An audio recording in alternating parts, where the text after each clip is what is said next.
A single dry leaf trembles on a branch, refusing to fall. Inside, every warrior hides a child afraid of losing what he loves. Sanjaya's voice trembles through palace corridors, carrying news the blind king dreads. Arjuna's fingers tighten on his bow, eyes fixed on two familiar faces. Krishna hears the unspoken plea, "Show me the cost of my choices." He flicks the reins.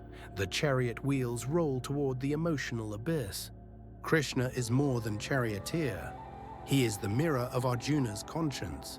He steers not to victory, but to the precise point of heartbreak. Between enemy lines lies a silent classroom no sword can enter.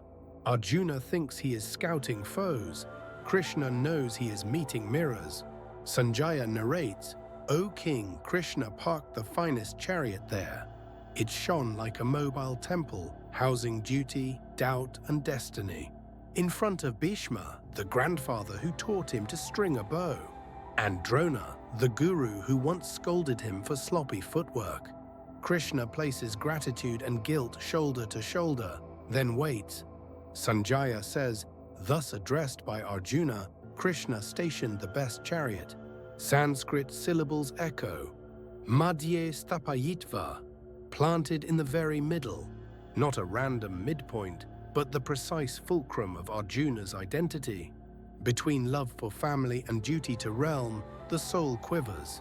Krishna knows attachment is a fog that warps the arrow of action, so he parks the chariot where the fog is thickest, inside the heart.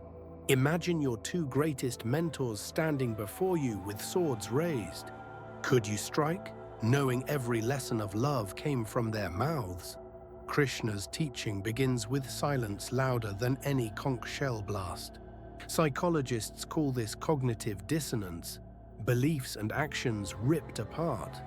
The chariot becomes the therapist's chair, the battlefield the interior psyche. Arjuna's bow lowers, his armor of certainty rusts in seconds. Krishna does not catch him, he lets the fall complete itself, because only an emptied hand can receive the song of the soul. Modern life mirrors this.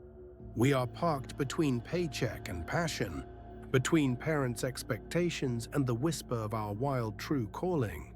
Krishna's move invites us to stop pretending the conflict is outside. Feel the chariot beneath your own ribs. Reins are your breath.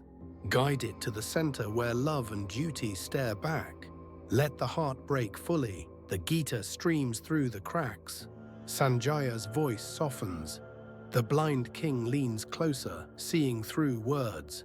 We too lean inward, blind to outcome, hungry for inner vision. Krishna's reins are questions. Who are you beyond titles and ties? Arjuna inhales, the armies wait, the world holds its breath. In that suspended heartbeat, the first chapter closes and yoga begins. Remember, wherever you stand torn, Krishna is already steering your chariot. Pause, breathe, and meet the gaze of your own Bhishma and Drona. The fall is not failure, it is the first step to flight. Carry this verse like a lantern into your own inner battlefield. Let the questions ring louder than answers. Let the chariot keep rolling, until love and duty merge into one arrow aimed at truth.